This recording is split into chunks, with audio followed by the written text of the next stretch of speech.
I'm Ahava Leibtag. Welcome back to our next episode of What Did You Learn? I am so excited. You are going to love today's episode. It is with Whitney Little, and she is the social media director of The Knot Worldwide. Whitney, thank you so much for being here. Thank you for having me. It's great. Thank you. And we're going to get to talk all things weddings today, but I just wanted to sort of give my audience a little bit of an introduction as to why I really wanted to talk to you today, particularly while we're in the middle of a pandemic. So I first noticed an Instagram account called How They Asked, which is a phenomenal Instagram account with pictures and information about how different couples propose to each other.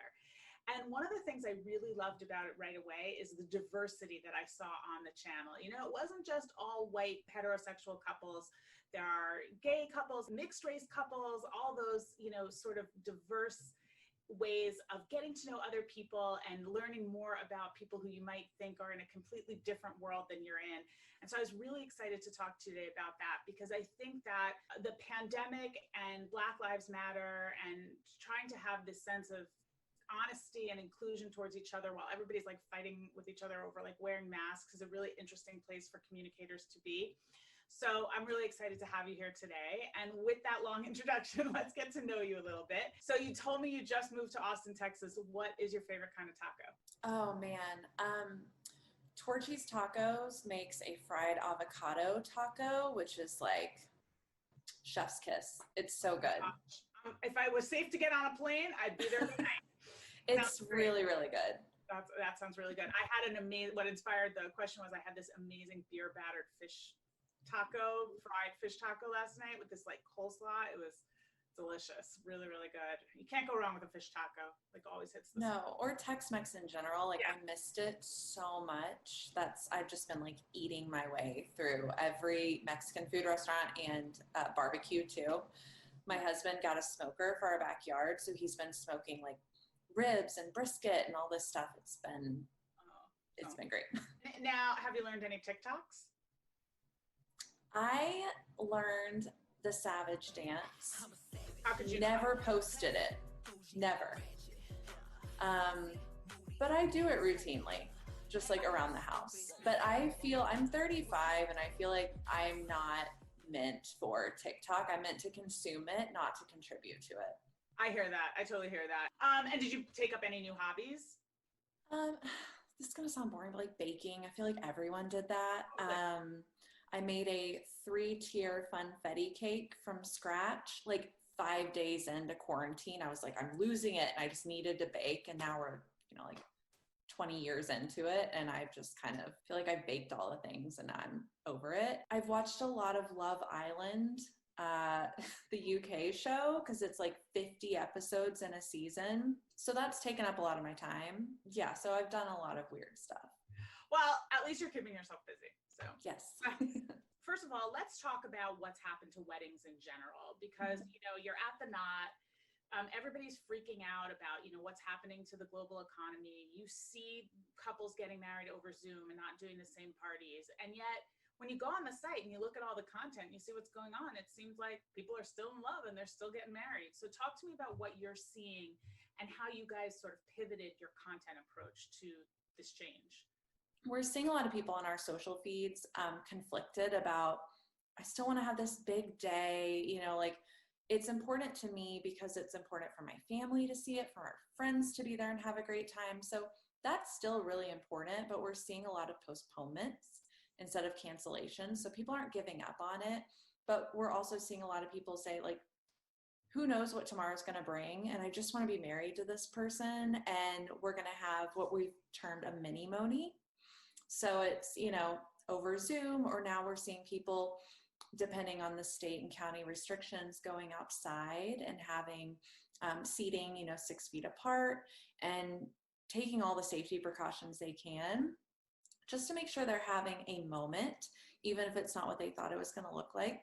And we're hearing a lot of great stories of people being like, this was better than I had originally planned. This is better than the big wedding we were going to have and the big celebration we're going to have next year. It was very meaningful and heartfelt and emotional. Yeah. And everyone's going to talk about quarantine and their vows. It's like, it's going to be the thing. So let's talk about How They Asked, because, that I just like love it. I cannot tell people how, like, get out there and like click on follow, and it's just so great. It's such an uplifting channel to watch. But how did you decide, like, we're really going to move away from this like very standard, bride and groom on the top of a cake, to really embracing all of this diversity and love is love, right? Like all these beautiful ideas of how just people fall in love and find each other? I think it's a couple of things. Making sure we're always the first ones in the room to make people feel like it's okay to marry whoever they want, whenever they want, however they want. And so that's reflected in proposals first and foremost. Before you start planning a wedding, you're planning a proposal. So with how they asked, we knew there was a need to tell stories about proposals. And it was important to the team to make sure anything we were posting or amplifying was inclusive of our audience, which is really just everyone. People want to hear nice stories and feel like there's something good out there. And so not even how they ask too, like that leads the way into weddings as well. And being able to give people permission to do whatever they want, how they want, and not sticking to these guidelines or traditions that might not make sense for you as a couple. But again, it starts with the proposal. So it's important to us to highlight, however you want to propose, we've got a story for you and we can give you inspiration for it. How do you create the posts? Like from a content strategy point of view, anytime I read a really great piece of content or I see a channel being managed like to the fullest excellence, which I really believe that channel is being managed, how does it work? Where do the ideas come from? How do you make sure that you're sourcing it, fact checking it? Do you show it to the couple before you post it? Like walk us through a little bit of the workflow. So they submit the story themselves. We will reach out if someone gets engaged and say congratulations. And if you want to submit your story, feel free. Other people just come to how they asked and submit it anyway because they've been fans of the brand, which is awesome. That does a lot of the work for me. So then they submit their story, and we will sometimes go back and forth if we have other questions. But then it's up, and then they can share their story. They send it to friends and family. They put it on their wedding website. So that story continues to live on as they plan their weddings. From a content perspective, we live on user-generated content. But how they ask the users submit it, the couple submits it on the Not in Wedding where the photographers submit it, since they own the work. Oh, for sure, yeah.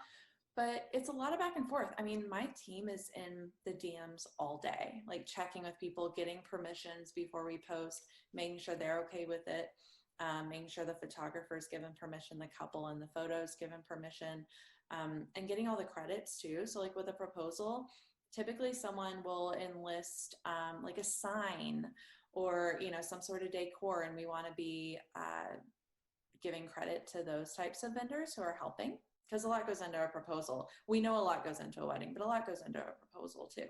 So what do you wish you had known before this whole thing started? As a marketer, as a social media marketer, as someone in the wedding industry, you don't realize how fragile your plans are. If you're a couple planning your wedding, you don't understand like how quickly that can be just like turned upside down. As a marketer, I was leaning on a lot of strategies that hinged on a world without a pandemic. Yeah. I wish I had known. I wish I had thought through things a little more. Like maybe I need a plan B. Of course, everyone wishes that. Yeah. What's the one thing you learned from this time period that you're totally pulling into your marketing practice for the rest of your life that you're never letting go of? What we've brought in, we actually have someone now focused on community, just like as a concept. So figuring out like where are these emerging platforms, where are we seeing people go right now? We really weren't super invested in Facebook groups before because we just found that a lot of our audience was interacting with us elsewhere. But Facebook groups have really blossomed in all this because brides are talking to other couples trying to get advice.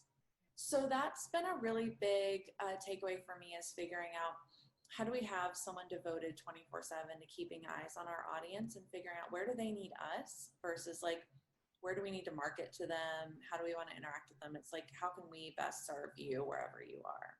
Okay, how do you sum up the pandemic in 6 words? Mine are, what fresh hell is it today? So mine is something that I feel like I say every day, which isn't great, but it's sorry, something's wrong with my internet. It's like an evergreen statement. We're like 5 months into this and my Wi-Fi is still not great. Is yours like super reliable? Yeah, I have Fios from Verizon. I mean, I've been working from home for 15 years, so I had to solve these problems as fast as I could. So yeah, I do have good Wi-Fi, but I will tell you that when my kids were home doing school from home, my internet was unstable all the time. Yes. My husband works from home too. And then he like plays a video game and he doesn't tell me, but I know when he's doing it because my internet's just like, what's happening? And my team, like no one at work has a solid internet connection all day. And it's like, oh, nope, is it me? And you're frozen. And then you're like waving to try to see. It's insane. But that is something I say every day. Whitney, thank you so much for coming on. It was so great to have you. You had such great points of view, and a lot of our audience are healthcare marketers and communicators, and I think that there's a lot for them to take from this conversation, particularly about the creativity and meeting your audience where they are. What do they need from you rather than, what do you want from them to do? So thank you very much. This is so much fun. I'm so glad I got to join you. This was great. Great. Thank you so much. Whitney Little, everybody. Thank you so much.